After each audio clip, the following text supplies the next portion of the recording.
السلام عليكم، مرحبا بكم. اليوم وليت لكم وجبت لكم الوصفه ديال البطبوط اللي ما نستغناوش عليه في هذا الشهر ديال رمضان. الوصفه سهله بطريقه مبسطه، والاهم انها ما تحتاج ني دلك ني اي مجهود، والنتيجه بزاف هايله، خفيف وطري. واش نقول لكم؟ دونك لا recette d'aujourd'hui c'est les batbouts farcis. Nous allons voir comment les réussir et obtenir des batbouts bien gonflés et moelleux sans effort et sans pétrir la pâte. C'est le plus essentiel. Donc, vous voulez voir la recette et les ingrédients? Il faut suivre toute la vidéo. Si vous allez aimer, un j'aime. Et si vous n'êtes pas encore abonné, il faut abonner. Donc, عليكم غير باش تتبعوا كل وصفه اللي عجبو يدير لنا ان جيم. سينو اللي ما راهوش مشترك في القناه ما عليه غير يشترك في القناه ديالنا. دونك ما عليكم غير باش تتبعوني وتشوفوا الوصفه كلها. يلا معايا. Alors pour commencer les batbouts, on commence par la pâte. دونك نبداو بالعجينه ديال البطبوط ديالنا. دونك واش نسحقوا كيله ديال السميد ناعم رقيق جدا. دونك une mesure de semoule extra fine. Donc là j'ai utilisé la même mesure, c'est un verre. Donc vous pouvez faire une mesure plus grande et quand vous pouvez faire une mesure plus petite. Ça dépend le nombre de la famille et la quantité que vous voulez faire. Donc انا خدمت هنايا القيس ديالي ولا الكيله ديالي هي الكاس. دونك الا حبيتوا ديروا مقدار يكون كبير تقدروا تزيدوا اكثر، لا حبيتوا ديروا مقياس يكون صغير حكموا كاس يكون صغير. دونك انا نسحق هنايا كيله سميد تكون رقيقه جدا، كيما نسحق ثاني 2 كيلات ديال الفرينه. دونك 2 ميزور دو فارين، 2 ميزور دو اوسي، 2 كيلات ديال الماء، 3 كويير سوب دويل، 3 مغارف كبار ديال الزيت، مغرف كبيره ديال خميره الخبز. دونك une cuillère, une grande cuillère à soupe de levure boulangère, une cuillère à café de sel، مغرف صغير قهوه ديال الملح، والملح يقعد دائما اختياري سمحوا لي، ملعقه كبيره ديال السكر. دونك une grande cuillère de sucre et la moitié d'un sachet de levure chimique.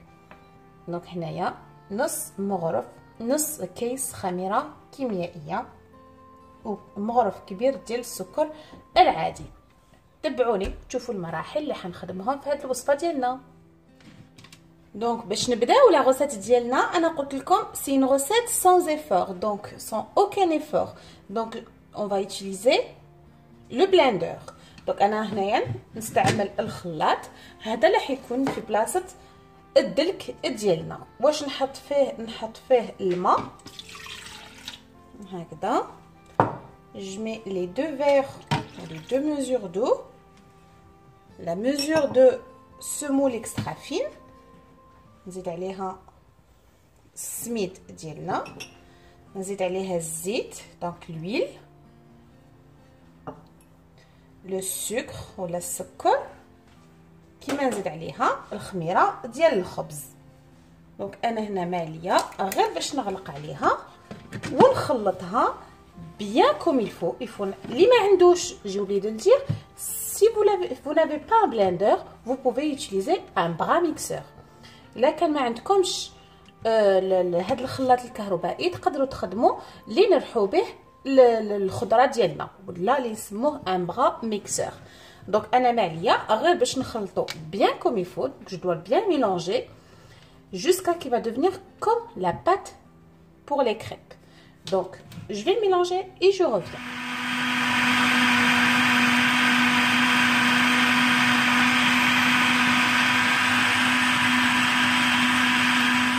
من بعد ما كملتها وخلطتها كليا كما راكم تشوفوا كلي فيها رغوه. Donc elle est mousseuse comme la pâte à crêpes. Donc je vais la mettre dans un grand réception. هكذا. donc انا ماليه غير باش نزيد عليها لو ريست دو مي انغريديون ولا المكونات الاخرى. نجيب كيس ديال الفرينه. je rajoute qu'un verre de farine pour le moment, le sel، الملح والخميره الكيميائيه ولا لا levure chimique. Donc, et je mélange tout avec mes mains. Et si vous avez un pétrin, vous pouvez l'utiliser avec le pétrin.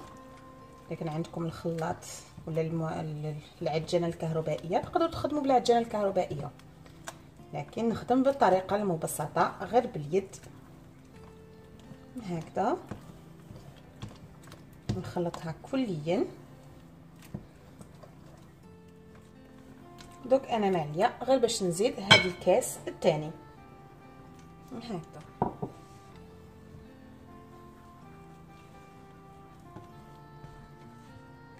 هكذا وقعد نلم فيها. Donc là j'ai utilisé un petit peu plus que 2 verres de farine. Donc selon votre qualité de farine et la quantité, comment vous allez remplir la première fois l'eau. Mais sinon, il faut obtenir une pâte, elle n'est pas dure et elle n'est pas trop collante dans les mains. Donc انا هنايا استخدمت شويه اكثر من 2 كيسان ديال الفرينه. هو على حساب النوع ديال الفرينه ديالكم او ميم طون على حساب كيفاش عمرتوا الكاس ديالكم ديال الماء. دونك انا هنايا لازم العجينه ما تجيكمش يابسه وما تجيكمش بزاف تلصق في اليد، غير هكذا كيما العجينه ديال الخبز هكذا. هكذا غسلت يديا. دونك جي لافي لي مان كوم سا جو في réussir à la bien travailler. Il faut pas la pétrir, il suffit juste de la frapper de cette façon. لازم غير ندربوها بهذا الشكل هكذا حوالي 3 دقائق وتخلوها تخمر لكم. Donc je vais faire cette opération là environ 3 minutes et puis je vais la laisser, elle va lever.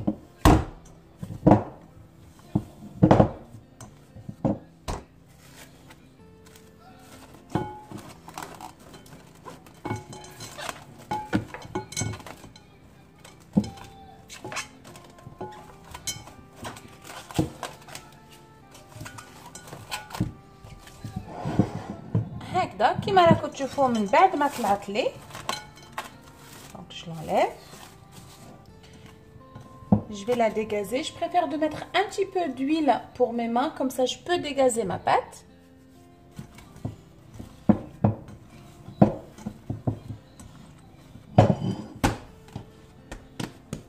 Et j'enlève le restant. Comme ça. La pâte elle est magnifique. واش نقول لكم العجينه بزاف هايله كما راكم تشوفوا مام فيها فقاعات هنا باش تعرفوا باللي العجينه ديالكم ناجحه. دونك انا ماليه غير باش نجيب الحلال ونحلها. على de la farine je vais l'étaler.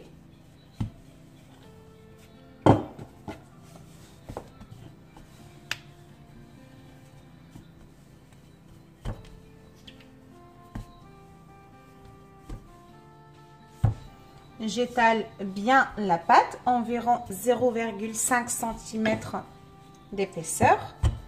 هكذا حوالي 0.5 سم ديال السمك ديالها.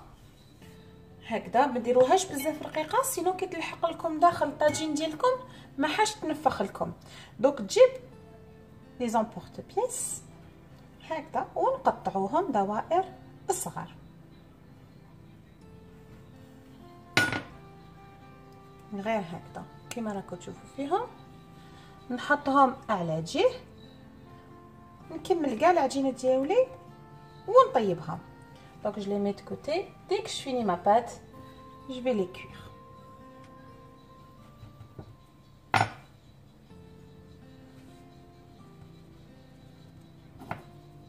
هكذا من بعد ما كملت كاع العجينه ديالي هذه ما نرميهاش، نكورها ونحطها على جهه ترتاح لي ونعاود نستعملها.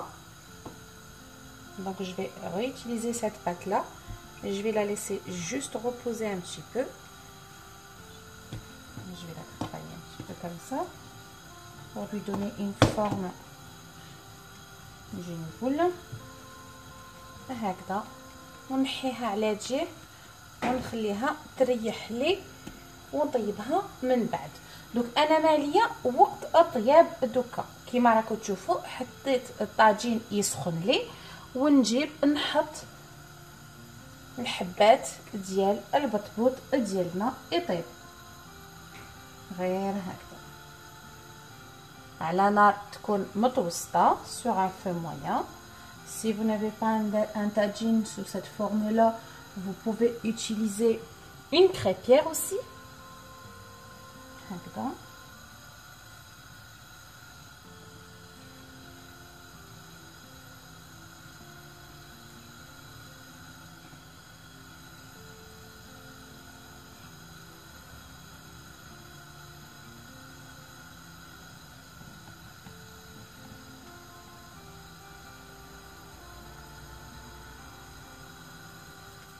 هكذا كيما راكم تشوفوهم من بعد ما طابوا لي خرجوا لي بزاف هايلين. باش يكون عندكم السر باش يخرج لكم منفخين لازم تقعدوا تطيبوهم او ميم طون تقلبوا فيهم هكذا باش يخرج لكم منفخين وماشي معجنين من الداخل. شوفوا نحلها فريمون بزاف ما فيها والو من الداخل. نزيد واحده اخرى تاني معاكم. Vous allez voir qu'elle n'est pas pâteuse dedans, c'est pas que de la pâte. Regardez, vraiment elles sont magnifiques. Et le secret pour qu'elles soient bien gonflées comme ça, il faut les retourner à la cuisson souvent et régulièrement jusqu'à la cuisson. Et maintenant, il reste à préparer la farce ensemble. Pour la farce, comme vous voyez, c'est vaste, vous pouvez utiliser ou mettre ce que vous voulez dedans. Moi, j'ai utilisé des olives, deux sortes, des olives noires et des olives vertes piquantes. J'ai utilisé aussi des tomates coupées en petits, du thon et quelques feuilles de salade. Je vais avoir besoin un petit peu de l'huile d'olive et un petit peu de sel. كما قلت لكم الحشو يكون اختياري، تقدروا ديروا واش حبيتوا. انا هنايا عندي وريقات ديال الشلاضه. الزيتون هنا خدمت بزيتون الكحل والزيتون الاخضر الحار شويه، كيما خدمت بشويه طوماطيش تاني قسمتهم قطع صغيره والطون ديالنا. دوك انا ماليه غير باش نجيب ان ريسيبيون ونحط فيه هاد لو طون ديالنا هكذا ونجيب جوست افيك اون فورشيت. سي ان طون ناتور ولا ياغورت طبيعي هكذا. نجيب ونفتو غير بالفرشيطه ولا بك اون فورشيت. دوك ماليه غير باش نزيد له هذاك الزيتون مع هذيك لا طوماط. نزيد عليه شويه زيت الزيتون و un petit peu de l'huile d'olive. Je rajoute aussi un peu de sel et si vous voulez aussi vous pouvez rajouter du persil, ça c'est au choix. Vous pouvez rajouter aussi les œufs durs, تقدروا ديروا داخله ثاني بيض مغلي في بلاصه لو طون هكذا. ونخلط هاد المكونات ديالي كيما راكم تشوفوا ولا اسهل. تقدروا ديروا حبه بطاطا تغلوها وتقطعوها دي كوب صغار. Vous pouvez mettre une pomme de terre déjà bouillie dans l'eau, déjà cuite dans l'eau, la couper en petits morceaux. Donc je ramène et je vais remplir mes batbout juste comme ça. Et je vais mettre une petite feuille de salade dedans comme ça et je continue à remplir. Je finis le reste de mes batbout et je reviens à la fin pour voir le résultat. هكذا البطبوط ديالنا راه واجد كيما راكم تشوفوا ساهل وسي فريمون اون روسيت كي افيكاس ديروها وحتشوفوا بلي بزاف هايله وناجحه 100% سون اوكان ايفور. كيما شفتوا معايا ما عندكم ما تدلكوها ما ديروا لها والو، الا با تخرج لكم روعه. كل اسرار وكل مراحل مديتهم لكم، ما عليكم غير باش تسيوها وتجربوها وتقولوا لي كيفاش خرجت لكم. دوك انا ما عليا غير باش نقول لكم مع وصفه جديده ان شاء الله، وبقاو على خير.